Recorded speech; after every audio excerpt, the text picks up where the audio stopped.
बिस्मिल्लाहिर्रहमानिर्रहीम। Today's topic of discussion is endocrine system. तो endocrine system के अंदर थायराइड ग्लैंड की एम्ब्रियोलॉजी से स्टार्ट करते हैं। तो जो थायराइड ग्लैंड होता है वो प्रिमिटिव फैरिंग्स से बनता है। तो सबसे पहले ओरल कैविटी का एक पार्ट होता है, दिस इज़ द प्रिमिटिव फैरिंग्स। अब जो प्रिमिटिव फैरिंग्स होता है, ओके, इसने टंग और जो फैरिंग्स बनाना होता है, ठीक हो गया। तो जो प्रीमेटिव फैरिंग्स है, इसके फ्लोर में से एक डायवर्टिकुलम निकलता है जो कि थायराइड ग्लैंड को बनाता है। This is the thyroid diverticulum. Initially जो डायवर्टिकुलम होता है वो इस जगह से बनता है, ओके। फिर ये जो डायवर्टिकुलम है ये फिर नेक के अंदर डिसेंड करता होता है, यानी प्रीमेटिव फैरिंग्स के फ्लोर में से एक डायवर्टिकुलम बनता है, this is called thyroid diverticulum. Floor of फैरिंग से बनता है और फिर ये नेक में आ जाता है। और जब ये नेक में आता है तो ये जो ओरिजिनल पार्ट होता है टंग का उससे अटैच होता है, this is called thyroglossal duct, okay, ठीक हो गया। तो जब ये नेक में पहुंचता है thyroid gland, okay, thyroid gland जब नेक में पहुंचता है तो ये टंग से अटैच होता है। दिस इज द जो कनेक्टिंग डक्ट होती है इसको हम बोलते हैं थायरोग्लोसल डक्ट होती है, क्लियर। जो थायरोग्लोसल डक्ट होती है उसका एक ही रेमिनेंट होता है, वह है फोरामिन सीकम। फोरामिन सीकम क्या होता है? फोरामिन सीकम जो टंग के अंदर एक पिट होता है उसको बोलते हैं फोरामिन सीकम, ठीक हो गया। तो जो फोरामिन सीकम होता है ये असल में किसका पार्ट होता है? Foramen caecum is a remnant of thyroglossal duct, ठीक हो गया, क्लियर। तो जो थायरोग्लोसल डक्ट होती है ये डिसअपियर हो जाती होती है और इसका एक ही पार्ट होता है अडल्ट के अंदर, this is the foramen caecum, ठीक हो गया। तो foramen caecum is the normal remnant of thyroglossal duct. लेकिन जो थायरोग्लोसल डक्ट होती है कभी कभार ये परसिस्ट रह जाती है। जब ये परसिस्ट रहती है तो दो चीज़ें बना सकती है, थायरोग्लोसल सिस्ट या पिरामिडल लोब ऑफ थायराइड। दो चीज़ें बना सकती है, थायरोग्लोसल सिस्ट, ये थायरोग्लोसल डक्ट है तो ये मिड लाइन में एक थायरोग्लोसल सिस्ट बना सकती है या फिर एक थायराइड का एसेसरी लोब बना सकती है, this is called pyramidal lobe. तो जो पिरामिडल लोब होता है थायरोग्लोसल सिस्ट होती है और फोरामिन सीकम होता है ये थायरोग्लोसल डक्ट से बनता होता है, क्लियर। और इसकी क्या सिग्निफिकेंस होती है? इसको आपने थायराइड की स्वेलिंग से डिफ्रेंशिएट करना होता है। जो थायराइड की स्वेलिंग होती है, जो नॉर्मल थायराइड की स्वेलिंग होती है वो लैटरल होती है, ओके। और जो थायराइड की स्वेलिंग होती है वो स्वालोइंग से मूव कर जाती है, डेग्लूटिशन से मूव करती है। लेकिन जो थायरोग्लोसल सिस्ट होती है ये एंटीरियर मिड लाइन में होती है, यानी ये मिड लाइन स्वेलिंग होती है सिस्ट वाली। नंबर टू, ये स्वालोइंग के साथ भी मूव करेगी और टंग की प्रोट्रियन के साथ भी मूव करेगी। बाकी जो स्वेलिंग्स होती है लाइक थायराइड की स्वेलिंग है या परसिस्टेंट सर्वाइकल साइनस जो कि क्लेफ्ट बनाता है वो मूव नहीं करता होता, क्लियर, ठीक हो गया। तो थायरोग्लोसल सिस्ट को आपने डिफरेंशिएट करना है परसिस्टेंट सर्वाइकल साइनस से। थायरोग्लोसल सिस्ट होती है मिड लाइन में पड़ी होती है परसिस्टेंट सर्वाइकल साइनस, ओके, जो कि असल में सेकंड, थर्ड और फोर्थ फेरेंशियल क्लेफ्ट उसका रेमिनेंट होता है, उससे बनता होता है। जो थायरोग्लोसल सिस्ट होती है ये मिड लाइन में पड़ी होती है, जबकि जो सर्वाइकल साइनस होता है ये लैटरल नेक में पड़ा होता है। थायरोग्लोसल सिस्ट स्वालोइंग के साथ और टंग की प्रोट्रियन के साथ मूव करती है, जबकि पर जो सर्वाइकल साइनस होता है वो मूव नहीं करता होता, क्लियर, ये आपको बता दिया। अब यहाँ पर आगे देख लेते हैं। थायराइड में दो तरह के सेल्स होते हैं, फोलिकुलर सेल और पैराफोलिकल सेल। जो फोलिकल सेल्स होते हैं ये एंडोडर्म से राइज करते हैं, जो पैराफोलिकल सेल्स होते हैं वो फोर्थ फ्रेंजियल पाउच से राइज करते हैं। फोलिकल सेल ने T3 T4 प्रोड्यूस करना है, जबकि पैराफोलिकल सेल ने क्या प्रोड्यूस करना है, मैं यहाँ पे लिख देता हूँ, ओके। तो तो थायराइड फॉलिकल सेल ने क्या प्रोड्यूस करना है? T3 और T4 प्रोड्यूस करना होता है, जबकि पैराफोलिकल सेल ने क्या प्रोड्यूस करना है? कैल्सिटोनिन प्रोड्यूस करना होता है। T3 T4 वाले फॉलिकुलर सेल के कैंसर को बोलते हैं पैपिलरी और फॉलिकुलर, ठीक हो गया। और जो आपका कैल्सिटोनिन का कैंसर होता है उसको बोलते हैं मेडुलरी थायरॉइड कैंसर। तो ये बेसिक चीज़ आपको मैंने बता दिया है। इस डायग्राम में मैंने फोरामिन सीकम को एक्सप्लेन कर दिया है कि फोरामिन सीकम क्या होता है। फोरामिन सीकम ये थायरोग्लोसल्स का रेमिनेंट होता है, ठीक हो गया। इसके अलावा ये टंग है, ये टंग है और टंग is the most common site of ectopic thyroid. Ectopic thyroid का मतलब है नॉर्मल थायराइड अपनी लोकेशन पे नहीं है, एबनॉर्मल लोकेशन पे है। तो जो मोस्ट कॉमन एक्टोपिक थायराइड होता है वो लिंगुअल थायराइड होता है। अब इसकी क्या सिग्निफिकेंस होती है? इसकी ये सिग्निफिकेंस है कि अगर कोई ओरिजिनल थायराइड एग्जिस्ट नहीं करता और लिंगुअल थायराइड है या एक्टोपिक थायराइड है, आपने इसको निकाल दिया तो थायराइड हार्मोन की डेफिशिएंसी हो जाएगी, हाइपोथायराइडिज्म हो जाएगा। दैट इज़ वाई आपने एक्टोपिक हार्मोन, एक्टोपिक थायराइड को बचाना है अगर सिर्फ यही ओनली थायराइड टिश्यू है। अब यहाँ पर बताया हुआ थायराइड ग्लैंड की सप्लाई, यहाँ पे देखो थायराइड ग्लैंड की जो सप्लाई करती है दो आर्टरी होती है, सुपीरियर थायराइड आर्टरी और इन्फीरियर थायराइड आर्टरी। जो सुपीरियर थायराइड आर्टरी होती है वो एक्सटर्नल कैरोटिड आर्टरी से निकलती है, जो इन्फीरियर थायराइड आर्टरी होती है थायरोसर्वाइकल ट्रंक से निकलता है और थायरोसर्वाइकल ट्रंक सब क्लीवन आर्टरी से निकलता होता है। क्लियर, ठीक हो गया। और इसके साथ एक और सिग्निफिकेंस है, जो सुपीरियर थायराइड आर्टरी होती है इसके साथ external branch of superior laryngeal nerve होती है, और जो इन्फीरियर थायराइड आर्टरी होती है इसके साथ होती है रिकरेंट लैरिंजियल नर्व। ठीक हो गया। और अगर ये नर्व डैमेज हो जाती है ड्यूरिंग थायराइडेक्टमी तो उसकी वजह से हॉर्सनेस ऑफ वॉइस आपको देखने को मिल सकता होता है। ओके, तो ये चीज़ हमने अच्छे से डिस्कस कर लिया। अब हम चलते हैं आगे एंडोक्राइन एनाटॉमी के अंदर। तो सबसे पहला है पिट्यूटरी ग्लैंड। पिट्यूटरी ग्लैंड क्या होता है? मास्टर ग्लैंड हमारी बॉडी का, master gland of the body. Why it is called master gland? Okay, master gland इसको क्यों कहते हैं? क्योंकि ये दूसरे एंडोक्राइन ग्लैंड की सिक्रीशन को कंट्रोल करता है। कैसे? ये FSH-LH प्रोड्यूस करता है। FSH-LH ओवरी और टेस्टिस पे जाके काम करते हैं, ओव्यूलेशन को, स्पर्मेटोजेनेसिस को कंट्रोल करती है। ACTH कहाँ पे जाके काम करेगा? जोना फेसिकुलेटा पे काम करेगा, वहाँ पे कोर्टिसोल की प्रोडक्शन को बढ़ा देगा। TSH कहाँ पे काम करेगा? फोलिकुलर सेल्स पे जाके काम करेगा, वहाँ पे T3 T4 की प्रोडक्शन को बढ़ा देगा। प्रोलैक्टिन एक ब्रेस्ट पे जाके काम करता है, मिल्क की प्रोडक्शन को बढ़ा देगा, ओव्यूलेशन को इनहिबिट कर देगा। ग्रोथ हार्मोन लीवर पे जाके काम करता होता है, इंसुलिन लाइक ग्रोथ फैक्टर 1 को बढ़ाएगा, जिसकी वजह से ग्लूकोज का लेवल बढ़ेगा, प्रोटीन के सिंथेसिस होगी, लाइपोलाइसिस होती है, और फ्री फैटी एसिड का लेवल ज़्यादा होता है, और बीटा एंडोर्फिन वगैरह भी प्रोड्यूस करता होता है। ओके, जो पिट्यूटरी ग्लैंड है, पिट्यूटरी ग्लैंड को मास्टर ग्लैंड कहते हैं, और इसके 3 लोब होते हैं, anterior pituitary, okay, intermediate lobe होता है, और पोस्टीरियर पिट्यूटरी होता है। जो एंटीरियर पिट्यूटरी होता है इसको एडिनो हाइपोफिसिस कहते हैं। इंटरमीडिएट लोब का कोई स्पेसिफिक नेम नहीं है, और जो पोस्टीरियर पिट्यूटरी है उसको न्यूरो हाइपोफिसिस कहते हैं। एंटीरियर पिट्यूटरी ने FSH-LH, ACTH, TSH, prolactin, growth hormone और बीटा एंडोर्फिन प्रोड्यूस करनी है। जो इंटरमीडिएट लोब होता है उसने मेलाटोनिन प्रोड्यूस करना है, और मेलाटोनिन ने स्लीप वेक साइकिल को कंट्रोल करना होता है। ओके, ठीक हो गया। तो ये चीज़ आपको बता दी है। तो जो एंटीरियर पिट्यूटरी है इसको एडिनो हाइपोफिसिस कहते हैं, पोस्टीरियर पिट्यूटरी को न्यूरो हाइपोफिसिस कहते हैं। जो एंटीरियर पिट्यूटरी होता है ये कहाँ से निकलता है? एंटीरियर पिट्यूटरी रथ के पाउच से निकलता है। अब रथ के पाउच का क्या सिग्निफिकेंस है? रथ के पाउच ओरल एक्टोडर्म होता है। रथ के पाउच की ये सिग्निफिकेंस है कि रथ के पाउच ने एडिनो हाइपोफिसिस बनाना है, लेकिन अगर रथ के पाउच के कुछ रेमिनेंट बाकी रह जाए तो वे एक ट्यूमर करवा देते हैं। This is called craniopharyngioma. तो जो क्रेनियोफेरेंजियोमा होता है वो क्या होता है? वो रथ के पाउच का रेमिनेंट होता है। रथ के पाउच का जो रेमिनेंट है उसको बोलते हैं क्रेनियोफेरेंजियोमा। इसके बिनाइन ट्यूमर को क्रेनियोफेरेंजियोमा कहते हैं। क्रेनियोफेरेंजियोमा में क्या चीज़ आपने पढ़नी है? क्रेनियोफेरेंजियोमा सुप्रा सेलर कैल्सिफिकेशन कराता है, यानी जो टेंटोरियम सेरिबलाई से ऊपर कैल्सिफिकेशन वगैरह करा देता होता है। क्लियर?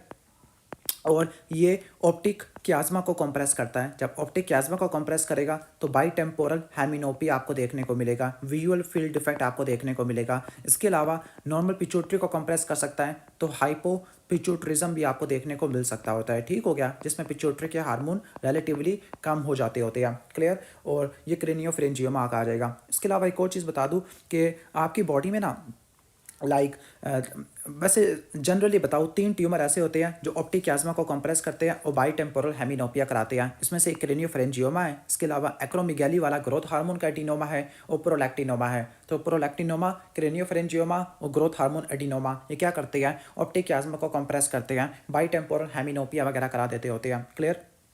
तो ये सिग्निफिकेंस आपको मैंने बता दिया है। इसके बाद जो रथ के पाउच का रेमिनेंट होता है एडिनो हाइपोफिसिस। ओके, एक और बात बता दूं, पहले हम चलो इसको पहले फिनिश कर देते हैं एंटीरियर पिट्यूटरी के हार्मोन्स को। तो एंटीरियर पिट्यूटरी के 4 हार्मोन्स होते हैं, TSH, LH, FSH और बीटा एससीजी। ये सारों क्या होते हैं? ग्लाइकोप्रोटीन होते हैं। चारों क्या होते हैं? ग्लाइकोप्रोटीन होते हैं, और इनके 2 सब यूनिट होते हैं, अल्फा सब यूनिट और बीटा सब यूनिट। जो अल्फा सब यूनिट होता है ना, अल्फा सब यूनिट का ये रट्टा मारना कि जो अल्फा सब यूनिट होता है ये सबके पास कॉमन होता है, और बीटा सब यूनिट की वजह से इनके पास स्पेसिफिसिटी आती है। अब इसकी क्या सिग्निफिकेंस होती है? इसकी ये सिग्निफिकेंस है कि कभी कभार एक ऐसा हार्मोन होता है वो दूसरे का फंक्शन करना शुरू कर देता है। फॉर एग्जाम्पल कि अगर हमने फीमेल में ओव्यूलेशन को इंड्यूस कराना है तो हम बीटा एससीजी दे देंगे, बीटा एससीजी LH वाला काम करेगा। इसके अलावा अगर बीटा एससीजी की प्रोडक्शन ज़्यादा होती है, एक ट्यूमर होता है जिसको बोलते हैं कोरियोकार्सिनोमा, इसमें बीटा एससीजी का लेवल ज़्यादा होता है, तो बीटा एससीजी का लेवल ज़्यादा होगा, वो TSH का फंक्शन करना शुरू कर देगा, हाइपरथायराइडिज्म वगैरह करवा देगा। क्लियर? तो ये जो हार्मोन्स है ना एक दूसरे के फंक्शन को रिप्लेस कर जाते होते हैं। इसके अलावा यहाँ पर हम एक और चीज़ पे आ जाते हैं, प्रोपियो मिलाना कॉटिन डेरिवेटिव पर। ओके, ठीक हो गया।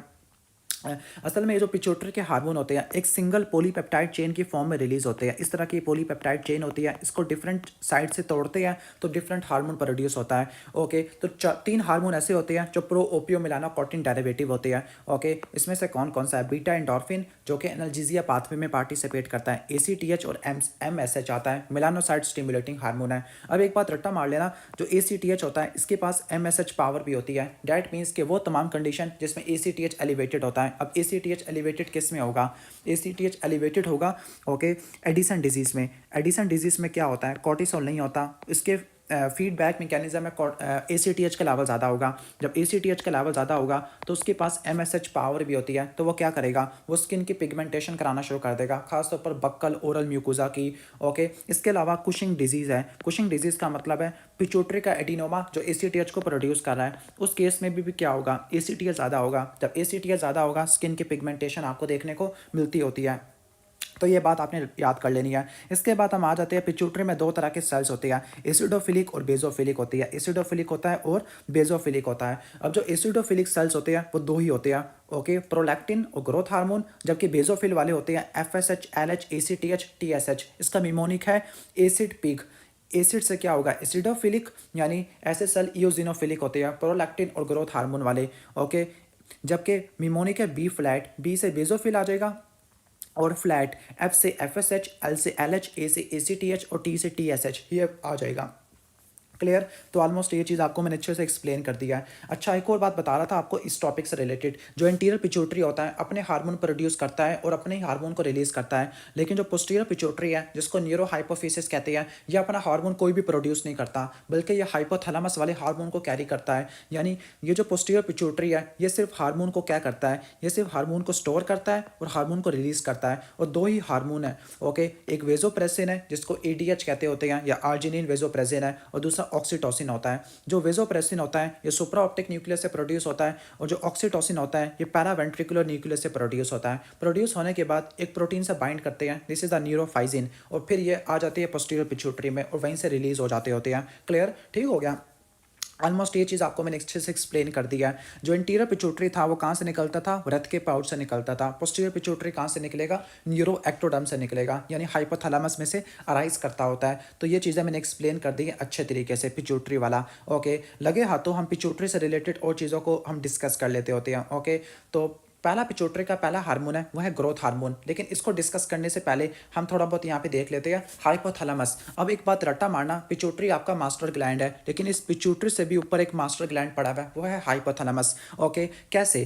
कि जो हाइपोथैलेमस होता है ना, ओके ओके, हाइपोथैलेमस पिट्यूटरी की सिक्रेशन को कंट्रोल करता होता है। यानी हाइपोथैलेमस ऐसे हार्मोन प्रोड्यूस करेगा जो पिट्यूटरी के सिंथेसिस को या पिट्यूटरी के हार्मोन की प्रोडक्शन को इंक्रीज कर सकते हैं या इनहिबिट कर सकते हैं। और pituitary in response hormone produce करता है, वो दूसरे एंडोक्राइन ग्लैंड को कंट्रोल करते हैं। ओके, यानी पिट्यूटरी का भी एक मास्टर कंट्रोल बैठा हुआ है जिसको बोलते हैं हम हाइपोथैलेमस। ठीक हो गया? ओके, तो पहला हम पढ़ते हैं, एक बात बता दिया था, ADH और ऑक्सीटोसिन ये पोस्टीरियर पिट्यूटरी के हार्मोन नहीं है, ये बल्कि किसके हार्मोन है? ये हाइपोथैलेमस के हार्मोन है। पहला है ADH। ADH का मतलब होता है एंटी डायूरेटिक हार्मोन, इसको डिटेल से हम पढ़ेंगे। नाम से लग रहा है एंटी डायूरेटिक हार्मोन, तो इसने क्या करवानी है? एंटी डायूरेटिक हार्मोन, तो इसने क्या करवानी है? डायूरिसिस को अपोज करना होता है। ठीक हो गया? ओके, तो ADH का मेन मकसद क्या होता है? ADH का मेन मकसद है वाटर की रीअब्जॉर्प्शन को बढ़ा देना। ओके, यानी ये क्या करता है? ये कॉर्टिकल कोलेक्टिन ट्यूब्यूल और distal convoluted tubule, mainly cortical collecting tubule, उस पर जाके एक्ट करता है, वहाँ पे एक्वापोरिन रिसेप्टर को इंसर्ट करता है और वाटर की रीअब्जॉर्प्शन को बढ़ा देता है। जब वाटर की रीअब्जॉर्प्शन होगी, ज़्यादा होगी, तो यूरिन की ऑस्मोलैलिटी क्या हो जाएगी? यूरिन की ऑस्मोलैलिटी बढ़ जाएगी, क्योंकि सारा पानी तो ब्लड में आ गया है, तो यूरिन की ऑस्मोलैलिटी क्या हो जाएगी? ओके, तो जब ADH ज़्यादा होगा तो यूरिन की ऑस्मोलैलिटी क्या होगी? ज़्यादा हो जाएगी। ओके, और जो प्लाज्मा की ऑस्मोलैलिटी है वो कम हो जाएगी। क्यों? क्योंकि सारा पानी ब्लड में चला गया। ठीक हो गया? ओके, तो हम ADH को डिटेल से पढ़ेंगे। इसके बाद लिखा है कि अगर कोई बंदा अल्कोहल को कंज्यूम करता है तो अल्कोहल को कंज्यूम करने की वजह से ADH की सिक्रेशन कम हो जाती है। जब ADH की सिक्रेशन कम हो जाएगी तो ओके, तो आपको सिम्टम देखने को मिलेंगे डायबिटीज़ इंसिपिडस वाले। पॉलीयूरिया, पॉलीडिप्सिया, पॉलीफेजिया, ठीक हो गया। और डिहाइड्रेशन आपको देखने को मिल सकती होती है। दिस इज कॉल्ड बियर पोटोमेनिया, यानी कोई बंदा अगर बहुत ज़्यादा बियर पी गया तो वो क्या होगा, ओके, एडीएच की सिक्रेशन क्या हो जाएगी, कम हो जाएगी। जब एडीएच की सिक्रेशन कम हो जाएगी, ओके, पानी की रीअब्जॉर्प्शन नहीं होगी। जब पानी की रीअब्जॉर्प्शन नहीं होगी तो क्या हो जाएगा, सोडियम जो होगा ब्लड में वो ज़्यादा कंसनट्रेट हो जाएगा। इसको बोलते हैं हाइपरनेट्रीमिया, ओके, ठीक हो गया। ओके, और मैं आगे जाके एक्सप्लेन करूंगा। इस वाले हाइपरनेट्रीमिया को बोलते हैं यूवोलिमिक हाइपोनेट्रीमिया, हाइपरनेट्रीमिया, ठीक हो गया। तो इसको क्या बोलते हैं, यूवोलिमिक हाइपरनेट्रीमिया। ओके, तो अब हम आगे चलते हैं। दूसरा हार्मोन है corticotropin releasing hormone. Corticotropin releasing hormone, इसने कॉर्टिकोट्रोपिन को बढ़ाना है, जो कि एसीटीएच को कहते हैं। एसीटीएच ने क्या करना है, zona glomerulosa, sorry, zona fasciculata पे जाके काम करना है। जोना फेसिकुलेटा किसका पार्ट होता है, एड्रीनल कॉर्टेक्स का पार्ट होता है, और वहाँ से इसने कॉर्टिसोल और एंड्रोजन की प्रोडक्शन को बढ़ा देना होता है। इसके अलावा सेकंड हार्मोन है एमएसएच ने स्किन के मेलानोसाइट पे काम करना होता है और वहाँ पे पिगमेंटेशन करा देगा, और बीटा एंडोर्फिन होते हैं। और इन तीनों हार्मोन को मिला के हम क्या कहते हैं, प्रो ओपियो मिलानोकॉर्टिन डेरिवेटिव, ठीक हो गया। इसके अलावा सीआरएच के क्लिनिकल नोट्स वगैरह पढ़ लेते हैं। अगर कोई बंदा क्रॉनिक ग्लूकोकॉर्टिकॉइड इस्तेमाल कर रहा है, एक बात रट्टा मार लेना कि ये जो है ना हाइपोथैलेमस पिट्यूटरी के हार्मोन को प्रोड्यूस करवाता है। पिट्यूटरी किसी और एंडोक्राइन ग्लैंड्स पे जाके काम करते हैं, वहाँ पे हार्मोन की प्रोडक्शन को बढ़ाते हैं। तो जो फाइनल हार्मोन होता है वो इनकी प्रोडक्शन को सप्रेस कर देगा। फॉर एग्जाम्पल, ओके, हाइपोथैलेमस से प्रोड्यूस हुआ सीआरएच ने जोना फेसिकुलेटा पे जाके काम किया, सॉरी, हाइपोथैलेमस से आया सीआरएच, ठीक हो गया। सीआरएच ने पिट्यूटरी पे काम किया, कॉर्टिकोट्रॉप्स पे काम किया, वहाँ से एसीटीएच को बढ़ाया। अब एसीटीएच ने जोना फेसिकुलेटा पे जाके काम करना है, वहाँ पे कॉर्टिसोल को बढ़ाएगा। ओके, अब ये जो कॉर्टिसोल होगा, ओके, इन फीडबैक ये क्या करेगा, ये दोनों को इनहिबिट करना शुरू कर देगा। ओके, ये सीआरएच को भी इनहिबिट कर देगा और एसीटीएच को भी इनहिबिट कर देगा। ओके, जिसकी वजह से यहाँ पे लिखा है कि अगर कोई बंदा क्रॉनिक ग्लूकोकॉर्टिकॉइड इस्तेमाल कर रहा है, फॉर एग्जांपल एस्थमा वाला पेशेंट है, ओके, प्रेडिनिसोलोन इस्तेमाल कर रहा है, या ऑटोइम्यून डिजीज वाले पेशेंट है, वो क्रॉनिक ग्लूकोकॉर्टिकॉइड इस्तेमाल करते हैं, उस केस में क्या होता है, सीआरएच की प्रोडक्शन क्या हो जाएगी, कम आपको देखने को मिलेगी। क्लियर। इसके बाद अगला हार्मोन है डोपामीन। डोपामीन को प्रोलैक्टिन इनहिबिटिंग फैक्टर भी कहते हैं। क्या बोलते हैं उसको, प्रोलैक्टिन इनहिबिटरी फैक्टर भी कहते होते हैं डोपामीन को। ओके, अब डोपामीन का हम देख लेते हैं, इसने प्रोलैक्टिन को इनहिबिट करना है, इसके अलावा टीएसएच को भी इनहिबिट करना है। मेन इसका पर्पज है प्रोलैक्टिन को इनहिबिट करना, that is why this is called prolactin inhibiting factor. अब इसकी क्या सिग्निफिकेंस होती है, अब प्रोलैक्टिन ने क्या करना है, सॉरी, डोपामीन ने क्या करना है, प्रोलैक्टिन को इनहिबिट करना है। तो अगर हम क्या देंगे, अगर हम डोपामीन के एगोनिस्ट देंगे, अब डोपामीन के एगोनिस्ट अगर देंगे तो वो क्या करेंगे, प्रोलैक्टिन को इनहिबिट कर देंगे। दैट इज वाई डोपामीन के एगोनिस्ट इस्तेमाल होते हैं प्रोलैक्टिनोमा के अंदर, ठीक हो गया। लेकिन अगर हम डोपामीन के रिसेप्टर को ब्लॉक कर देते हैं, ओके, अगर हम डोपामीन के रिसेप्टर को क्या कर देते हैं, ब्लॉक कर देते हैं, तो उस केस में क्या होगा, उस केस में प्रोलैक्टिन का लेवल काफ़ी ज़्यादा हो जाएगा। Okay, this result in hyper prolactinemia. और जब हाइपर प्रोलैक्टिनीमिया होता है, मेल में क्या होता है, erectile dysfunction, loss of libido, और फीमेल में क्या होता है, एमिनूरिया, गलैक्टोरिया, ठीक हो गया। तो अगर डोपामीन एगोनिस्ट इस्तेमाल होते हैं, यानी डोपामीन एगोनिस्ट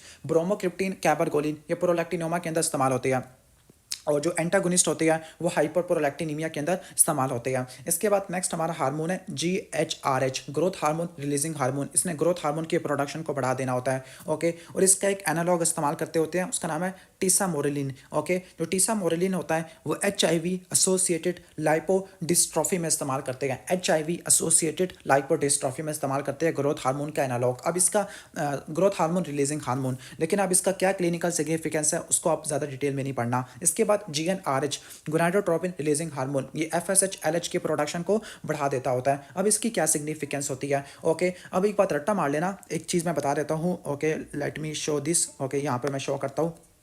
ओके, तो सपोज ये हाइपोथैलेमस था, ठीक हो गया, ये हाइपोथैलेमस था। अब हाइपोथैलेमस ने क्या प्रोड्यूस करना है, प्रोलैक्टिन, सॉरी, हाइपोथैलेमस ने प्रोड्यूस करना है, ओके, हाइपोथैलेमस ने प्रोड्यूस करना है डोपामीन, जिसको बोलते हैं प्रोलैक्टिन इनहिबिटिंग फैक्टर। ओके, अब वो डोपामीन कहाँ पे जाके काम करता है, पिट्यूटरी पे जाके काम करता है। ओके, और ये पिट्यूटरी पे जाके ये प्रोलैक्टिन की सिक्रेशन को क्या करता है, ओके, आई विल शो इधर।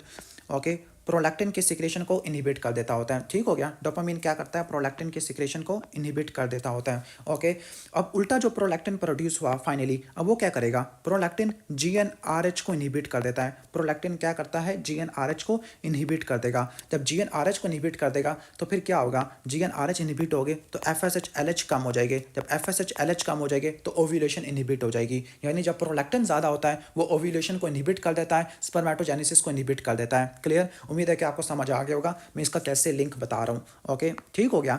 तो यहाँ पे बता रहा है कि जो जीएनआरएच होता है ना, ये सप्रेस होता है प्रोलैक्टिन से, हाइपरप्रोलैक्टिनीमिया से। ठीक हो गया, और जीएनआरएच के ना दो फंक्शन है। ओके, अब कैसे, जो जीएनआरएच अगर पल्सेटाइल फॉर्म में होता है, पल्सेटाइल फॉर्म का मतलब है पहले यूं गया फिर यूं आया, यूं आया, यूं आया। अगर ये पल्सेटाइल फॉर्म में रिलीज होता है तो ये एगोनिस्ट का काम करता है, एफएसएच-एलएच की प्रोडक्शन को बढ़ा देगा। ओके, लेकिन अगर जीएनआरएच कंटिन्यूस फॉर्म में आए, ओके, तो ये क्या होगा, ये एंटागोनिस्ट का काम करना शुरू कर देता है। ठीक हो गया। ओके, दैट इज़ वाई कि अगर आपने कंटिन्यूसली दे दिया ल्यूप्रोलाइड जो कि जीएनआरएच एनालॉग होता है, ये हाइपोथैलेमिक पिट्यूटरी ग्लैंडल एक्सिस को सप्रेस कर देता होता है, और हम इसको इस्तेमाल करते होते हैं, इसको यूज़ करते हैं हम ओव्यूलेशन इंडक्शन प्रोटोकॉल में, और इसके अलावा हम आईवीएफ में इस्तेमाल करते होते हैं। क्लियर, लेकिन अगर आपने पल्सेटाइल फॉर्म में इस्तेमाल किया तो ये प्यूबर्टी और फर्टिलिटी करवा देगा। तो जो कंटिन्यूस फॉर्म हम कब इस्तेमाल करते हैं, आईवीएफ के अंदर, और पल्सेटाइल फॉर्म कब इस्तेमाल करते हैं, जब हाइपोगोनेडिज्म होता है। इसके बाद है एमएसएच। ओके, एमएसएच क्या करता है, ये मेलानोसाइट की, ओके, जो मेलानोसाइट्स होते हैं वहाँ पर मेलानिन की सिंथेसिस को बढ़ा देता है, मेलानोजेनेसिस को बढ़ा देता है। ओके, ठीक हो गया। तो अब इसकी क्या सिग्निफिकेंस होती है, इसकी ये सिग्निफिकेंस होती है कि अगर किसी पेशेंट को क्या होता है, कुशिंग डिजीज़ होता है। ओके, कुशिंग डिजीज़ का मतलब है कुशिंग डिजीज़ हो या एडिसन हो, कुशिंग डिजीज़ हो या एडिसन हो। ओके, इन दोनों में क्या होता है, इन दोनों में एसीटीएच का लेवल ज़्यादा होगा, और जो एसीटीएच होता है, ओके, ये सेम प्रीकर्सर मॉलिक्यूल से आया है और उनके पास सेम एक्टिविटी होती है, तो ये एसीटीएच क्या करवा देता है, हाइपर पिगमेंटेशन करा देता है। इसके बाद नेक्स्ट है हमारा ऑक्सीटोसिन। ऑक्सीटोसिन क्या करता है, ऑक्सीटोसिन के दो मैकेनिज्म होते हैं, मेनली हमने इसको ऑब्स्टेट्रिक्स में पढ़ना है। अब ऑक्सीटोसिन का पहला यूज़ है कि इसने लेबर में यूट्रस की कॉन्ट्रैक्शन को बढ़ा देना है, यूट्राइन कॉन्ट्रैक्शन को बढ़ा देना होता है। क्लियर, ठीक हो गया। अगर लेबर प्रोग्रेस नहीं हो रहा तो आपने ऑक्सीटोसिन दे देना है, जिसकी वजह से लेबर प्रोग्रेस हो जाता होता है। इसके अलावा मिल्क लेट डाउन रिफ्लेक्स के अंदर भी आता होता है, इन रिस्पॉन्स टू सकलिंग, यानी जो मिल्क की प्रोडक्शन होती है वो प्रोलैक्टिन पर डिपेंड करती है, और जो मिल्क की इजेक्शन होती है वो किस चीज़ पर डिपेंड करती है, वो ऑक्सीटोसिन पर डिपेंड करती है। क्लियर, ठीक हो गया।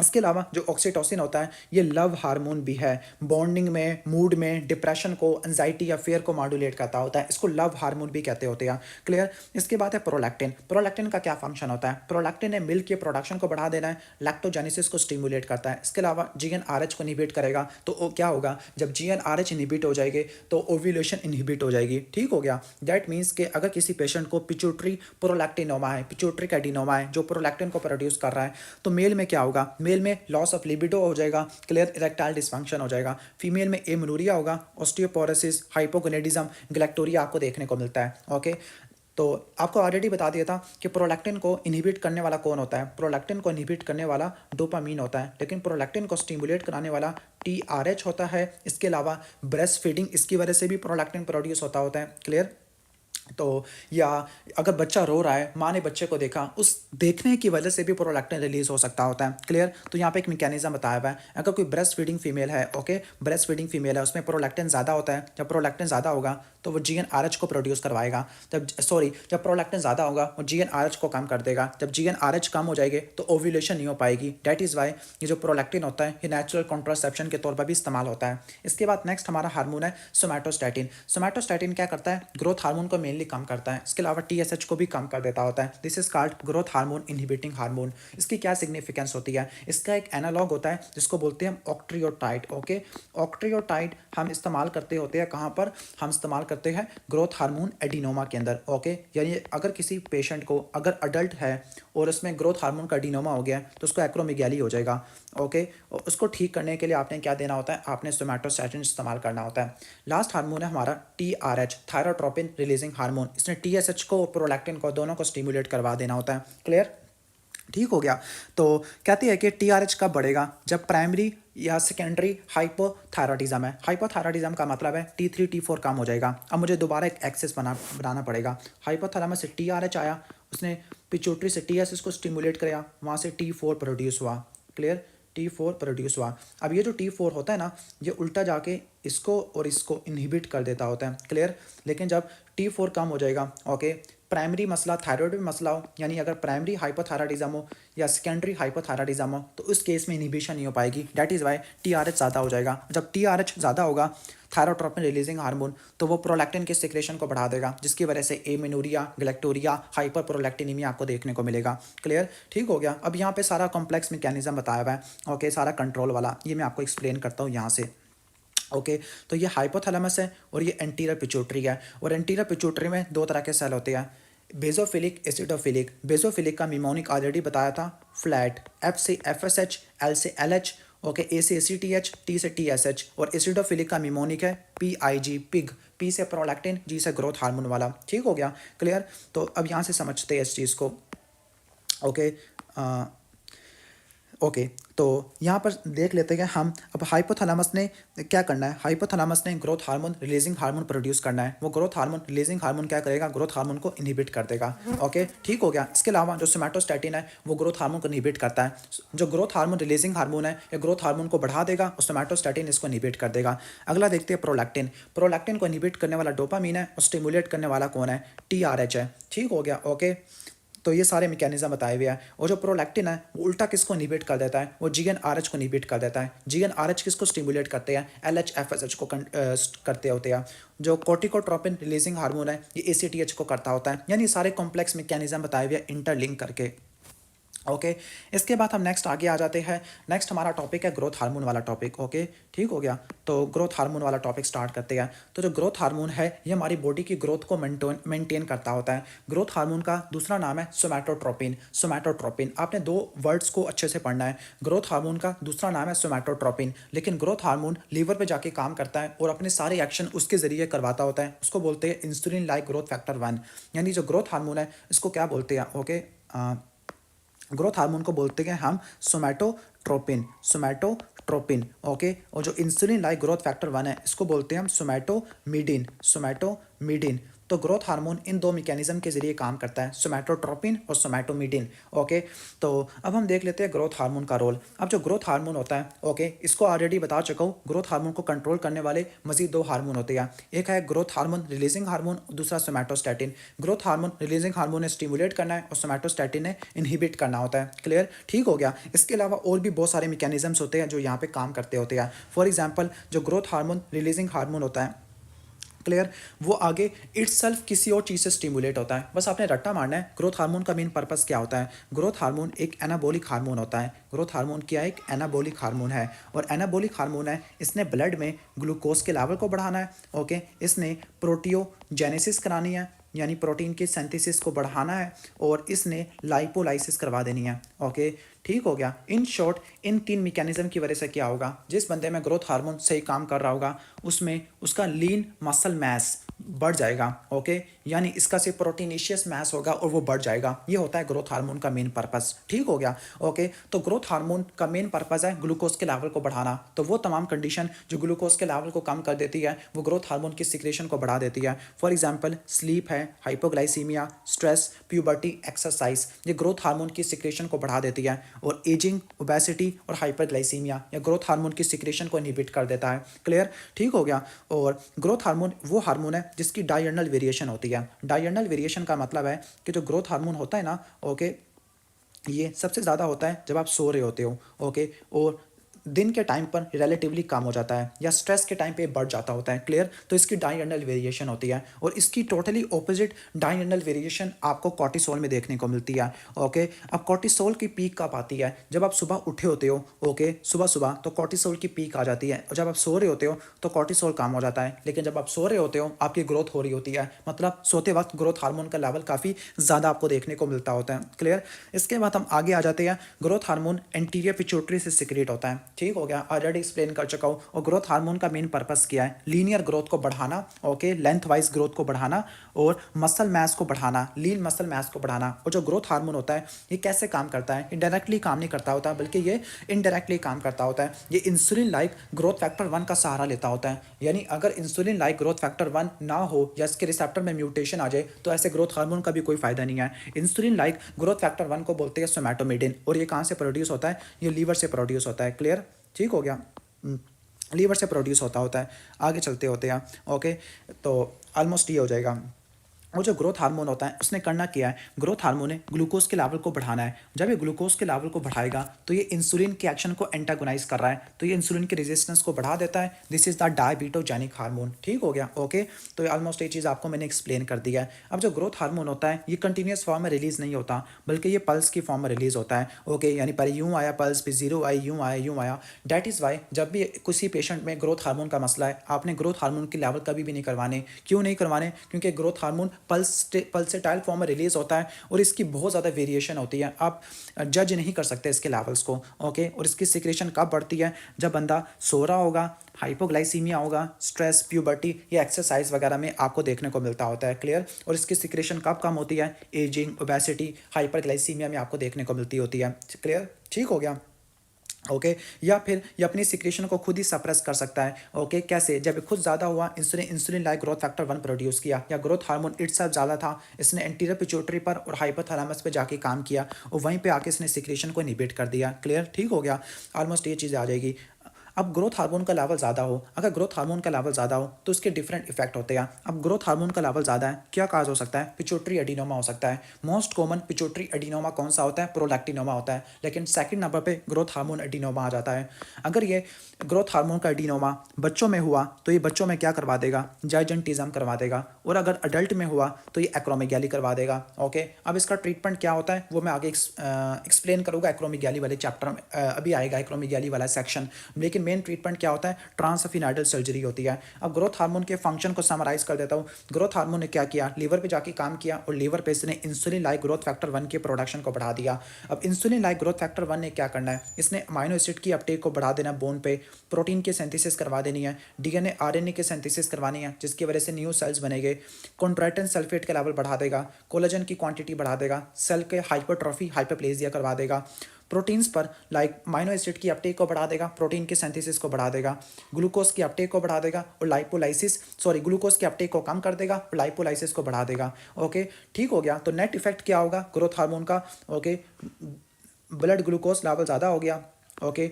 टोटल प्रोटीन कंटेंट बॉडी का क्या हो गया? ज़्यादा हो गया। लाइपोलाइसिस हुई तो फैट का कंटेंट बॉडी में ओवरऑल कम हो गया, फ्री फैटी एसिड का लेवल ज़्यादा हो गया। तो ये ग्रोथ हार्मोन का था बेसिक फंक्शन, ओके। तो अब ग्रोथ हार्मोन का जो मसला आ गया, फॉर एग्जांपल ग्रोथ हार्मोन ज़्यादा प्रोड्यूस हो गया, क्यों प्रोड्यूस हुआ? पिट्यूटरी एडिनोमा की वजह से। अगर बच्चों में होगा तो उसको बोलते हैं जाइजेंटिज्म, जिसमें बहुत बड़ा कद या मोटा बच्चा होगा, और अडल्ट में होता है तो उसको एक्रोमेगैली कहते हैं। तो हम एक्रोमेगैली वाले टॉपिक को डिस्कस करने वाले हैं, ओके। अब एक्रोमेगैली का क्या मतलब होता है? एक्रो का मतलब है बॉडी के एंड्स। अब बॉडी के 3 ही एंड्स होते हैं, एक होता है हेड होता है, आर्म्स होते हैं और फीट होता है। हमारी बॉडी के 3 ही एंड्स होते हैं, हेड है, आर्म है और फीट होता है। ठीक हो गया। तो ये एक्रोमेगैली में क्या होता है? ये तीनों चीज़ें बढ़ना शुरू हो जाती हैं। हेड का साइज़ बढ़ना शुरू हो जाएगा और पेशेंट कहेगा मेरा जो रिंग फिंगर है वो तंग होना शुरू हो गया है, और फीट का साइज़ या शू का साइज़ भी बढ़ना शुरू हो जाएगा। क्लियर? ऑलमोस्ट ये चीज़ आपको देखने को मिलती है। एक्रोमेगैली में क्या होता है? ग्रोथ हार्मोन का लेवल ज़्यादा होता है, पिट्यूटरी एडिनोमा की वजह से आपको देखने को मिलता होता है। अगर ये बच्चों में हो तो ये जाइजेंटिज्म करा देता होता है, ओके। क्यों? क्योंकि बच्चों में जो एपिफाइसिस होती है वो क्लोज नहीं होती। जब एपिफाइसिस क्लोज नहीं होती तो उनकी हाइट आराम से बढ़ सकती होती है, लेकिन जब एपिफाइसिस क्लोज हो जाती है तो हाइट तो बढ़ेगी नहीं, लेकिन हमारी बॉडी के सॉफ्ट टिश्यूज़ ग्रो करना शुरू हो जाएंगे। अब सॉफ्ट टिश्यूज़ में आपका अगर टंग ग्रो करना शुरू हो जाएगा तो मैक्रोग्लोशिया हो जाएगा। मैक्रोग्लोशिया हाइपोथायराइडिज्म में भी देखने को मिलता है। फ्रंटल बॉसिंग आपको देखने को मिलती है, ये फ्रंटल बॉसिंग थैलासीमिया में भी आपको देखने को मिलती है। क्लियर? कॉर्सनिंग ऑफ फेशियल फीचर या आपको डाउन सिंड्रोम में थायराइड के प्रॉब्लम में भी देखने को मिल सकते हैं। ये कोई स्पेसिफिक फीचर नहीं है, लेकिन जो स्पेसिफिक फीचर है वो मैक्रोग्लोशिया, हैंड्स और फीट का साइज़ का बढ़ जाना, ज़्यादा स्वेटिंग होना, सर में दर्द होना, ओके, हाइपरट्रॉफिक आर्थ्रोपैथी, आपको जॉइंट्स का प्रॉब्लम आपको देखने को मिलता होता है, ओके, ग्लूकोज का लेवल काफ़ी ज़्यादा आपको देखने को मिलेगा, हाइपरटेंशन हो जाएगी, ओके, एलवीएफ हो जाएगा और डायस्टोलिक हार्ट फेलियर हो जाएगा। And the most common cause of death in acromegaly is diastolic heart failure. तो उसकी 4 कॉम्प्लिकेशन आपको देखने को मिलती है। एक डायस्टोलिक हार्ट फेलियर है जिसमें इंजेक्शन फ्रैक्शन नॉर्मल होता है, ओके, इसके अलावा कोलोन का कैंसर हो सकता है, तो आपने कोलोनोस्कोपी वगैरह करानी होती है, क्लियर, ठीक हो गया। हाइपरटेंशन वगैरह आपको देखने को मिल सकती होती है, ओके, और इसके अलावा डायबिटीज़ मेलाइटस टाइप 2 हो सकती है, क्लियर। तो ये चीज़ आ जाएगा। लाइक आप इस डायग्राम में देखो, कोर्स फीचर है, ठीक है, ओके, मुंह का साइज़ वगैरह बढ़ना शुरू हो गया, ये बेस लाइन से कंपेयर किया हुआ है। अब हम आ जाते हैं डायग्नोसिस के अंदर। डायग्नोसिस के अंदर ऑलरेडी बता दिया है, ग्रोथ हार्मोन का लेवल कभी भी नहीं करवाना, क्योंकि बहुत ज़्यादा फ्लक्चुएट होता रहता है, ओके, इतना ज़्यादा फ्लक्चुएट होता है कि आप इस पर भरोसा नहीं कर सकते। आपने सबसे पहले इनिशियल जो स्क्रीनिंग टेस्ट है वो insulin like growth factor 1 IGF-1 का लेवल आपने करानी होती है, लेकिन जो कन्फर्मेटरी टेस्ट होता है वो ओरल ग्लूकोज टॉलरेंस टेस्ट होता है।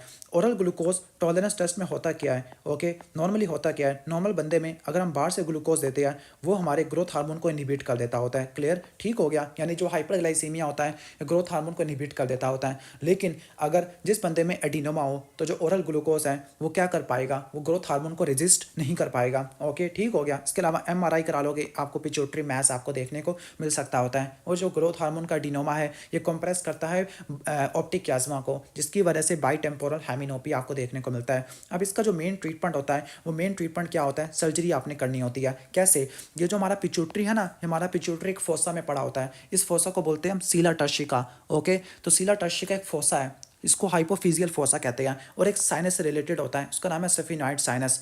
तो आप ट्रांस सफिनॉइडल सर्जरी करते हैं पिट्यूटरी ग्लैंड तक पहुंचने के लिए, तो उसका ट्रीटमेंट क्या होता है, ट्रांस सफिनॉइडल रिसेक्शन वगैरह आपने करनी होती है, ठीक हो गया। अगर उससे ठीक नहीं हो रहा तो आपने मेडिकल पे जाना होता है। मेडिकल में आप ऑक्ट्रियोटाइड इस्तेमाल करोगे जो सोमैटोस्टैटिन एनालॉग होता है, या सीधा ग्रोथ हार्मोन के रिसेप्टर को ब्लॉक कर दोगे पैगविसोबैंड से, या फिर डोपामीन के एगोनिस्ट दोगे जो हाई डोजेस में इनहिबिट कर देते होते हैं।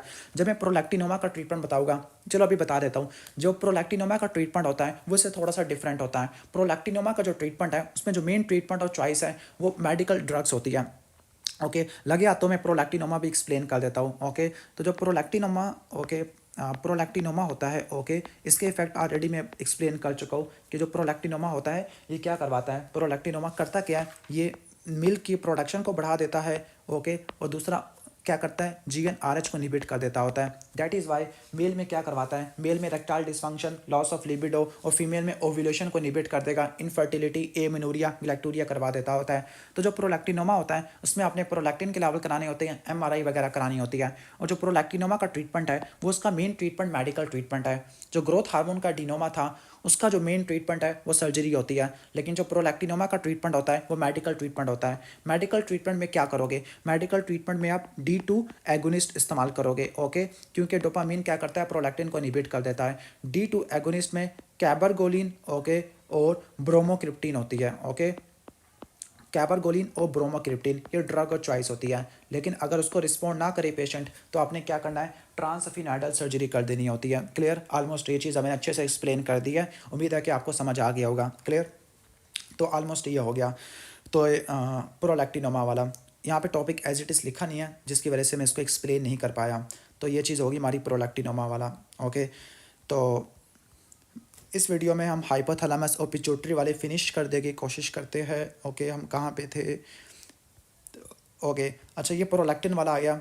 तो प्रोलैक्टिन को मैंने पहले एक्सप्लेन कर दिया, तो थोड़ा बहुत दोबारा यहाँ से पढ़ लेते हैं। तो जो प्रोलैक्टिन होता है इंटीरियर पिट्यूटरी से प्रोड्यूस होता है, मिल्क की प्रोडक्शन को बढ़ाता है ब्रेस्ट के अंदर। इसके अलावा फीमेल्स में ओव्यूलेशन को और मेल में स्पर्मेटोजेनेसिस को इनहिबिट करता है। कैसे इनहिबिट करता है, ऑलरेडी एक्सप्लेन कर चुका हूँ। GnRH को इनहिबिट करता है और इसके रिलीज को इनहिबिट कर देता होता है। अब जो प्रोलैक्टिन होता है this is structurally homologous to the growth hormone, that is why कि जो D2 एगोनिस्ट आप इस्तेमाल करते थे प्रोलैक्टिन को इनहिबिट करने के लिए वो आप ग्रोथ हार्मोन में भी इस्तेमाल करते होते हैं, ओके। और अगर प्रोलैक्टिन का लेवल ज़्यादा होगा मेल में लॉस ऑफ लिबिडो हो जाएगा, फीमेल में एमेनोरिया, ग्लैक्टोरिया, इनफर्टिलिटी ये आपको देखने को मिलते होते हैं। और ये भी ऑलरेडी एक्सप्लेन कर चुका हूँ, डोपामीन इसको इनहिबिट करता होता है, ओके, ठीक हो गया। तो ये सारा मैं ऑलरेडी एक्सप्लेन कर चुका हूँ प्रोलैक्टिन वाला, क्लियर। तो ये ऑलमोस्ट हो गया हमारा प्रोलैक्टिन वाला टॉपिक। इसके बाद हमारा टॉपिक है ADH वाला टॉपिक है। ADH वाला टॉपिक पढ़ लेते हैं और फिर इस वीडियो को बंद करते हैं। ओके, तो जो ADH होता है, ADH को एंटी डायूरेटिक हार्मोन या आर्जिनिन वेसोप्रेसिन कहते हैं। वेसोप्रेसिन क्यों कहते हैं? क्योंकि जो ADH होता है दो रिसेप्टर पे काम करता है, V1 और V2। जो V1 रिसेप्टर होता है ये वास्कुलर स्मूथ मसल पे पड़ा होता है और वहाँ पे इसने वेजो कंस्ट्रक्शन करानी है। जब वेजो कंस्ट्रक्शन करानी है तो इसकी वजह से क्या होगा, ब्लड प्रेशर बढ़ जाता होता है। डेट इज़ वाई कि आप एक एनालॉग इस्तेमाल करते हो जो V1 रिसेप्टर पे बाइंड करता है, दिस इज़ टर्लीप्रेसिन। तो जो टर्लीप्रेसिन होता है ये इस्तेमाल कहाँ होता है, अपर GI ब्लीड में इस्तेमाल होता है। ओके, ठीक हो गया। इसका क्या मैकेनिज्म होता है, टर्लीप्रेसिन क्या करता है, टर्लीप्रेसिन क्या करता है, ये जो सबप्लैंक्निक सर्कुलेशन होती है वहाँ पे वेजो कंस्ट्रक्शन कराता है। ओके, ये टर्लीप्रेसिन सबप्लैंक्निक सर्कुलेशन की वेजो कंस्ट्रक्शन कराता है। जब सबप्लैंक्निक सर्कुलेशन की वेजो कंस्ट्रक्शन होगी इसकी वजह से जो इसोफेजियल वायरसेस है वो कम से कम ब्लीड करेगी और पोर्टल प्रेशर कम हो जाएगा। क्लियर, ठीक हो गया, ऑलमोस्ट ये चीज़ आ जाएगी। तो इसको हम रेस्ट कर देते हैं, थोड़ा ज़्यादा ख़राब हो गया। ओके, तो जो V1 रिसेप्टर होता है उसने वेजो कंस्ट्रक्शन करानी है और जो V2 रिसेप्टर होता है उसने क्या करानी है, उसने दो जगह पे काम करना है। ओके, एक किडनी पर और दूसरा कहाँ पे काम करना होता है, एक रीनल है और दूसरा एंडोथीलियल सेल्स है। किडनी पे क्या काम करना है, किडनी पर इसने एक्वापोरिन रिसेप्टर की इंसर्शन करनी है। कोर्टिकल कोलेक्टिन ट्यूब्यूल पे काम करना है, एक्वापोरिन रिसेप्टर को इंसर्ट करना है और वाटर के रीअब्जॉर्प्शन को स्टिमुलेट कर देना है। और जो एंडोथीलियम पे पड़े होते हैं वहाँ पे क्या करना है, वहाँ पे इसने फैक्टर 8 और वॉन विलिब्रेंट फैक्टर इसको रिलीज़ कर देना है। वॉन विलिब्रेंट फैक्टर और फैक्टर 8 इसको रिलीज़ कर देना है। जब इसको रिलीज़ करेगा तो फिर क्या होगा, ओके, इसको रिलीज़ करने की वजह से ये ब्लीडिंग को कंट्रोल करने के लिए इस्तेमाल होगा। ओके, ठीक हो गया। यानी जो V2 रिसेप्टर की जो एप्लीकेशन है वो क्या एप्लीकेशन है, लाइक हम एक ऐसी ड्रग देंगे जो कि V2 रिसेप्टर को स्टिमुलेट करती है। उस ड्रग का नाम है डेस्मोप्रेसिन। तो जो डेस्मोप्रेसिन होती है वो हमारी डायबिटीज़ इंसिपिडस में इस्तेमाल होती है। इसके अलावा डेस्मोप्रेसिन हीमोफीलिया और वॉन विलिब्रेंट डिजीज़ में भी इस्तेमाल होती है। क्यों, फैक्टर 8 और वॉन विलिब्रेंट फैक्टर को एंडोथीलियल सेल से रिलीज़ कर देती है और किडनी पर V2 रिसेप्टर पे काम करती है, वाटर के रीअब्जॉर्प्शन को बढ़ा देती है। ओके, तो जो एंटी डायूरेटिक हार्मोन होता है सुप्रा ऑप्टिक न्यूक्लियस से प्रोड्यूस होता है। ओके, पोस्टीरियर पिट्यूटरी में स्टोर हो जाता है। तो इसके दो ही फंक्शन है, V1 रिसेप्टर के जरिए ब्लड प्रेशर को रेगुलेट करना और V2 रिसेप्टर के जरिए सीरम की ऑस्मोलैलिटी को कंट्रोल करना। ओके, बिलफर्स क्या होता है, बिलफर्स यह होता है कि सीरम की ऑस्मोलैलिटी क्या होती है, बढ़ जाती है। जब प्लाज्मा की ऑस्मोलैलिटी बढ़ जाती है तो ADH की प्रोडक्शन बढ़ जाएगी।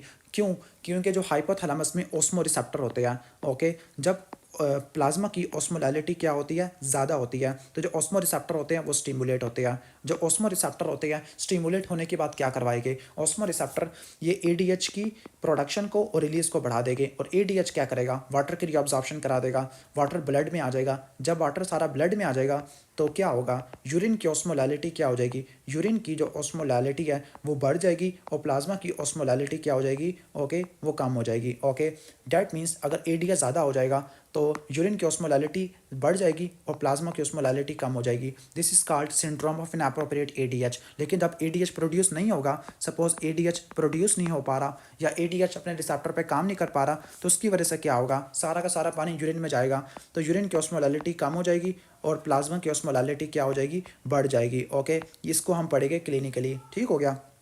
तो इसकी रेगुलेशन कैसे होती है, प्लाज्मा ऑस्मोलैलिटी से होती है, प्राइमरीली बाय हाइपोवोलेमिया। जब ब्लड वॉल्यूम कम होता है या प्लाज्मा की ऑस्मोलैलिटी बढ़ती है तो ADH रिलीज होना शुरू हो जाता है।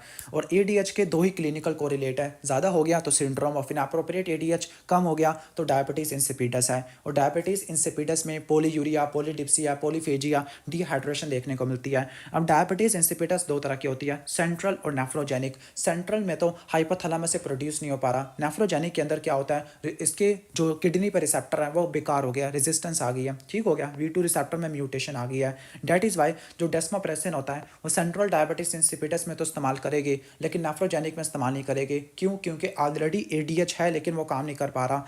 इसके अलावा डेस्मोप्रेसिन नॉक्टर्नल एन्यूरिसिस में भी इस्तेमाल करते हैं। क्यों इस्तेमाल करते हैं, बिकॉज डेस्मोप्रेसिन करेगा क्या, डेस्मोप्रेसिन क्या करेगा, यूरिन के वॉल्यूम को कम कर देगा, यूरिन के वॉल्यूम को कम कर देगा। जब पानी को रीअब्जॉर्ब करेगा तो यूरिन का वॉल्यूम कम हो जाएगा, जिसकी वजह से जो पेशेंट, जो बच्चे 5 साल से ऊपर के हैं जिनमें नॉक्टर्नल एन्यूरिसिस होता है उनमें हम इसको इस्तेमाल कर सकते होते हैं। क्लियर, इसके अलावा हम इसको सेप्टिक शॉक में भी इस्तेमाल कर सकते हैं परफ्यूजन को बढ़ाने के लिए। ओके, ठीक हो गया, इंक्रीज ऑर्गन परफ्यूजन। ओके, तो ये चीज़ हो गया हमारा ADH वाला। अब जल्दी जल्दी हम इसको यहाँ पे आ जाते हैं, कहाँ चला गया, ओके, ओके, तो यहाँ पर हम क्लिनिकल कोरिलेट आ जाते हैं एडीएच वाला टॉपिक। ओके, तो एडीएच के दो ही क्लिनिकल कोरिलेट हैं, एक है सिंड्रोम ऑफ इनअप्रोप्रिएट एडीएच। अभी पूरा एडीएच वाला मैकेनिज्म बताया हुआ है। ओके, सबसे पहले क्या हुआ, सीरम की ऑस्मोलैलिटी बढ़ी है, हाइपोथैलेमस में ऑस्मो रिसेप्टर्स होते हैं, इन्होंने ऑस्मोलैलिटी को सेंस किया और इन्होंने एडीएच को प्रोड्यूस किया। पोस्टीरियर पिट्यूटरी में आया, स्टोर हुआ, रिलीज हुआ, मेडुलरी कोलेक्टिन डक्ट पे काम किया, एक्वापोरिक रिसेप्टर को इंसर्ट किया, वाटर की रीअब्जॉर्प्शन की। जब वाटर की रीअब्जॉर्प्शन हुई तो यूरिन की ऑस्मोलैलिटी बढ़ गई और यूरिन का वॉल्यूम कम हो गया, जिसकी वजह से इनहिबिट हो गया। क्लियर। अब यहाँ पे डिजीज़ लिखे हुए हैं। पहला डिजीज़ है सेंट्रल डायबिटीज इंसिपिडस। इसमें क्या होता है, इसमें हाइपोथैलेमस से प्रोड्यूस नहीं हो पा रहा या पोस्टीरियर पिट्यूटरी से रिलीज नहीं हो पा रहा। दूसरा है कि रिसेप्टर पे काम नहीं कर रहा, this is the nephrogenic diabetes insipidus. Okay, ठीक हो गया, या लिथियम या एडीएच एंटागोनिस्ट की वजह से। और तीसरा है कि ज़्यादा प्रोड्यूस हो गया, ज़्यादा एक्शन कर रहा है, syndrome of inappropriate ADH. Clear, almost ये चीज़ आ जाएगी।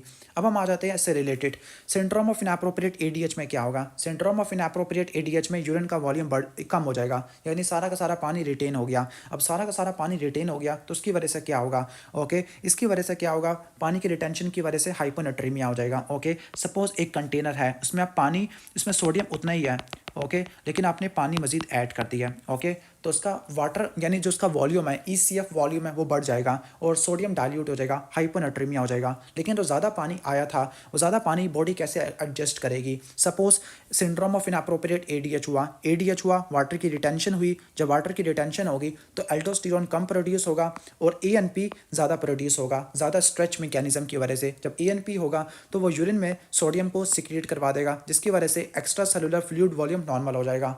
अब ईसीएफ का वॉल्यूम तो नॉर्मल हो गया, लेकिन पहले सोडियम डाइल्यूट हो गया था और मजीद सोडियम को निकाल दिया, तो फाइनली क्या होगा, यू वोलिमिक हाइपोनेट्रीमिया के ईसीएफ का वॉल्यूम नॉर्मल रहा लेकिन सोडियम कम हो गया। तो जो euvolemic hyponatremia syndrome of inappropriate ADH की वजह से होता है। इसको उलट कर दूँ, यू वोलिमिक हाइपरनेट्रीमिया, ये डायबिटीज इंसिपिडस में देखने को मिलता होता है। क्लियर। अब यहाँ पर आ जाते हैं लाइक इसके यहाँ पर सिंड्रोम ऑफ इनअप्रोप्रिएट एडीएच, इसके क्या काज होते हैं। इसका मिमोनिक है हील्ड अप वाटर, एच से हेड ट्रॉमा होगा, ई से ectopic ADH, small cell lung cancer, कुछ पैरानियोप्लास्टिक सिंड्रोम करवाते हैं like syndrome of inappropriate ADH. इसके अलावा और क्या करवाता है, सिंड्रोम ऑफ इनअप्रोप्रिएट एडीएच करवाता है, कुशिंग डिजीज़ करवा देता है। इसके अलावा लैम्बर्ट ईटन माइस्थेनिक सिंड्रोम, ये सारे स्मॉल सेल लंग कैंसर कराता होता है। क्लियर। इसके बाद एक्सोजीनस हार्मोन, कोई बंदा बाहर से ले रहा है हार्मोन लाइक वेजोप्रेसिन, डेस्मोप्रेसिन या ऑक्सीटोसिन, वो भी V2 रिसेप्टर को स्टिमुलेट करता है। लंग्स की डिजीज़ है, निमोनिया, इंटरस्टिशियल लंग डिजीज़ है, या एक इंपॉर्टेंट चीज़ ड्रग्स इस्तेमाल कर रहा है। ओके, इसका मिमोनिक है ओके CCS। ओके, ठीक हो गया, C से कार्बामेज़ापिन, C से साइक्लोफॉस्फोमाइड, SSRI। इसके अलावा एंटीसाइकोटिक ड्रग्स, उसकी वजह से भी सिंड्रोम ऑफ इनअप्रोप्रिएट एडीएच हो सकता है। अब इसका ट्रीटमेंट क्या होता है, अब इसका ट्रीटमेंट है आपने क्या करनी है, फ्लूइड की रिस्ट्रिक्शन करनी है। मेन ट्रीटमेंट यही है, फ्लूइड की रिस्ट्रिक्शन करनी है। इसके अलावा साल्ट की टैबलेट या हाइपरटोनिक सलाइन आपने देना है क्योंकि सोडियम कम हुआ पड़ा है। इसके अलावा एडीएच एंटागोनिस्ट आपने इस्तेमाल करनी है, कोनीवेप्टेन और टोलवेप्टेन। ठीक हो गया, कोनीवेप्टेन और टोलवेप्टेन और डिमिक्लोसाइक्लिन। एक चीज़ बता दूँ, जो आप ट्रीटमेंट दे रहे हो, एडीएच एंटागोनिस्ट आप दे रहे हो, ये एडीएच एंटागोनिस्ट का साइड इफेक्ट क्या होगा, ये नेफ्रोजेनिक डायबिटीज इंसिपिडस करा देते हैं, इसके रिसेप्टर पे जाके काम करते हैं और इसकी रेजिस्टेंस करवा देते होते हैं। क्लियर, ठीक हो गया, बस इनका ये था। इसके बाद हम आगे आ जाते हैं, लास्ट टॉपिक है हमारा इस वीडियो का, वह है प्राइमरी पॉलीडिप्सिया और डायबिटीज इंसिपिडस। अब क्या होता है, ओके, प्राइमरी पॉलीडिप्सिया का मतलब है कुछ बंदों को बहुत ज़्यादा टेंशन होती है, टेंशन की वजह से पानी बहुत ज़्यादा पीते हैं, एक्सेसिव वाटर इनटेक करते हैं। ओके, जिसकी वजह से क्या होता है, जिसकी वजह से डाइल्यूटेड यूरिन होता है। तो प्राइमरी पॉलीडिप्सिया और डायबिटीज इंसिपिडस, इसमें बंदा बहुत ज़्यादा डाइल्यूट यूरिन पास करता है, लार्ज क्वान्टिटी में प्रोड्यूस करता है, उसके नतीजे में थर्स्ट होती है और सारा जो यूरिन का वॉल्यूम है बढ़ रहा है, सारा पानी यूरिन में जा रहा है, तो यूरिन की ग्रेविटी आपको कम देखने को मिलती है और इन सब में यूरिन की ऑस्मोलैलिटी कम होती है, प्लाज्मा की ऑस्मोलैलिटी बढ़ जाती होती है। क्लियर, ठीक हो गया। यहाँ पर बता रहे हैं, यहाँ पर तीन है, primary polydipsia, central diabetes insipidus और नेफ्रोजेनिक डायबिटीज इंसिपिडस। ओके, अब यहाँ पे एक इंपॉर्टेंट चीज़ लिखी हुई है, प्राइमरी पॉलीडिप्सिया वाटर इंटेक ज़्यादा लेने की वजह से होता है, सेंट्रल वाला एडीएच रिलीज ना होने की वजह से होता है, नेफ्रोजेनिक वाला एडीएच रेजिस्टेंस की वजह से होता है। जो सेंट्रल डायबिटीज इंसिपिडस है, इसमें एडीएच रिलीज नहीं हो पा रहा होता। अब ये ट्रांजिएंट हो सकता है अगर डैमेज हाइपोथैलेमिक मीडियन एमिनेंस से नीचे है या पोस्टीरियर पिट्यूटरी में है, बिकॉज इस केस में जो एडीएच होता है वो हाइपोथैलेमस में प्रोड्यूस होगा होगा, लेकिन वो डायरेक्टली पोर्टल वेन में चला जाएगा, पोर्टल कैपिलरीज में चला जाएगा इन द मीडियन एमिनेंस। अगर डैमेज मीडियन एमिनेंस से नीचे है या पोस्टीरियर पिट्यूटरी में है, इस केस में एडीएच हाइपोथैलेमस से डायरेक्टली प्रोड्यूस हो जाएगा। पहला है प्राइमरी पॉलीडिप्सिया। प्राइमरी पॉलीडिप्सिया में वाटर की इंटेक बंदा ज़्यादा करता है। क्यों ज़्यादा करता है? साइकेट्रिक इशू की वजह से, टेंशन है बहुत ज़्यादा, पानी ज़्यादा पीता है, या थर्स्ट सेंटर में कोई मसला आ गया, थर्स्ट सेंटर ज़्यादा एक्टिवेट हो गया। क्लियर? अब इसमें क्या होगा, बंदा ज़्यादा पानी पिएगा तो बंदे की जो ऑस्मोलैलिटी है इनिशियली क्या हो जाएगी, कम हो जाएगी। ठीक हो गया? ओके, ज़्यादा पानी पी रहा है तो एडीएच वगैरह इनहिबिट हो जाएगा। ओके, और यूरिन की ऑस्मोलैलिटी क्या हो जाएगी, वो भी कम हो जाएगी। तो अगर आपको ये एरोस तीनों नीचे वाली डायरेक्शन में जा रहे हैं तो आपने जाना है प्राइमरी पॉलीडिप्सिया के अंदर। सेंट्रल डायबिटीज इंसिपिडस में क्या होगा, एडीएच प्रोड्यूस नहीं हो पा रहा होता, जिसकी वजह से सीरम की ऑस्मोलैलिटी बढ़ जाएगी, यूरिन की ऑस्मोलैलिटी कम हो जाएगी। जबकि नेफ्रोजेनिक में क्या होगा, एडीएच ज़्यादा तो होगा लेकिन वो काम नहीं कर रहा। वंस अगेन प्लाज्मा की ऑस्मोलैलिटी ज़्यादा होगी, यूरिन की ऑस्मोलैलिटी कम होगी, यानी सारा पानी यूरिन में जा रहा है। अब सबसे पहले आपने करना क्या है, सबसे पहले आपने प्राइमरी पॉलीडिप्सिया और डायबिटीज इंसिपिडस इसको डिफ्रेंशिएट करना है। तो आप एक टेस्ट करवाओगे, उसका नाम है वाटर रिस्ट्रिक्शन। अगर आपने वाटर की रिस्ट्रिक्शन किया है, जो बंदा वाटर की रिस्ट्रिक्शन करेगा, वाटर की रिस्ट्रिक्शन की वजह से क्या होगा, ओके, प्लाज्मा की ऑस्मोलैलिटी क्या होगी, ओके, ज़्यादा हो जाएगी। प्लाज्मा की ऑस्मोलैलिटी ज़्यादा होगी, हाइपोथैलेमस एडीएच को रिलीज करवाएगा। ओके, अब प्राइमरी पॉलीडिप्सिया में एडीएच तो प्रोड्यूस हो सकता है हाइपोथैलेमस से, तो हाइपोथैलेमस एडीएच को प्रोड्यूस करवाएगा, वो एडीएच क्या कराएगा, वाटर की रीअब्जॉर्प्शन कराएगा, वाटर की रीअब्जॉर्प्शन करवाएगा तो यूरिन की ऑस्मोलैलिटी क्या हो जाएगी, यूरिन की ऑस्मोलैलिटी कम हो जाएगी। तो अगर वाटर की रिस्ट्रिक्शन के बाद यूरिन की ऑस्मोलैलिटी बढ़ रही है, इसका मतलब है एडीएच ने काम किया। ओके, तो ये चीज़ आपकी आ जाती होती है। लेकिन अगर आपने वाटर की रिस्ट्रिक्शन किया और कोई चेंज नहीं आया, इसका मतलब था कि आपकी बॉडी में एडीएच प्रोड्यूस नहीं हो पा रहा या फिर एडीएच काम नहीं कर पा रहा। अब आप इसको बाईपास करोगे। अगर आपकी बॉडी में से रिलीज नहीं हो पा रहा या काम नहीं कर रहा तो आप बाहर वाला दोगे, एक हार्मोन, एक ड्रग दोगे, इसको बोलते हैं हम डेस्मोप्रेसिन। अगर आपने बाहर वाला डेस्मोप्रेसिन दिया और उसने काम किया, यानी अगर आपने डेस्मोप्रेसिन दिया, उसने वाटर को रीअब्जॉर्ब कराया और यूरिन की ऑस्मोलैलिटी को बढ़ा दिया, that means central diabetes insipidus था कि एडीएच प्रोड्यूस नहीं हो रहा तो डेस्मोप्रेसिन ने काम किया। लेकिन अगर डेस्मोप्रेसिन ने भी कोई काम नहीं किया, इसका मतलब है एडीएच के अगेंस्ट रेजिस्टेंस थी।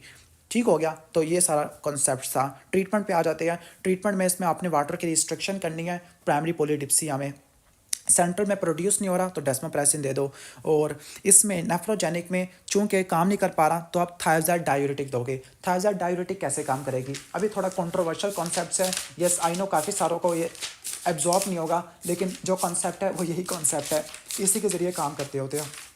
ओके, तो अब जो थायजाइड डायूरेटिक होती है ये करती क्या है, थायजाइड डायूरेटिक क्या करती है, थायजाइड डायूरेटिक ये distal convoluted tubule, late distal convoluted tubule, वहाँ पे वाटर के रीअब्जॉर्प्शन को इनहिबिट कर देती है। ठीक हो गया?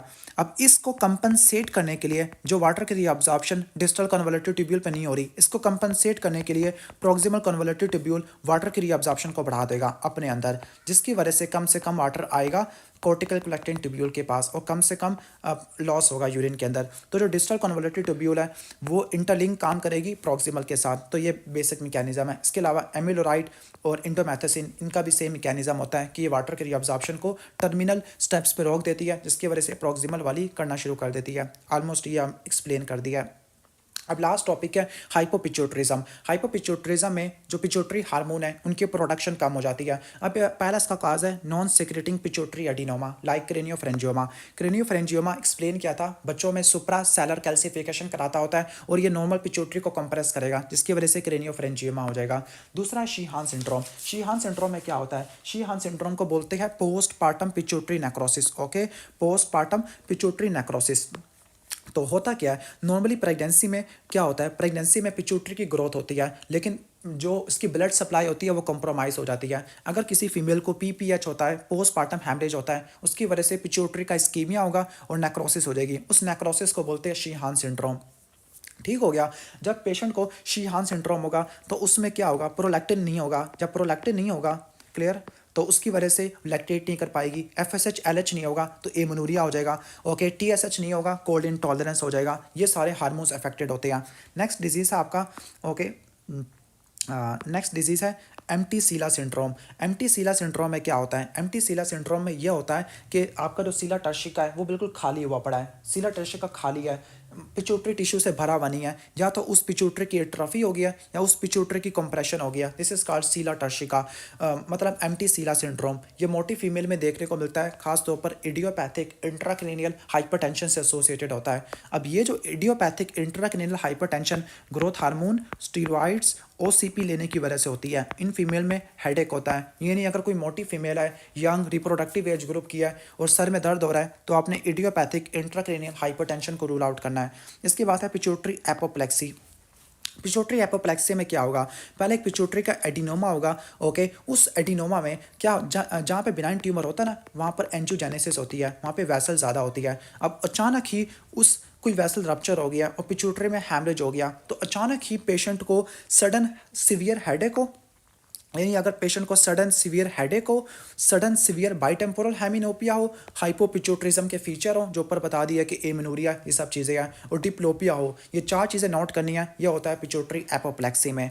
तो ये सारा हो गया हाइपोपिट्यूटरिज्म। और जब भी पेशेंट को हाइपोपिट्यूटरिज्म होता है, आपने सबसे पहले कोर्टिसोल को रिप्लेस करना है, क्योंकि ये स्ट्रेस हार्मोन होता है। फिर इसके बाद थायरॉक्सिन को रिप्लेस करना है, फिर सेक्स स्टीरॉइड या ग्रोथ हार्मोन को रिप्लेस करना है। Okay, this was all about pituitary. Okay, उम्मीद है कि वीडियो पसंद आई होगी। वीडियो अच्छी लगी है तो उसको लाइक कर देना।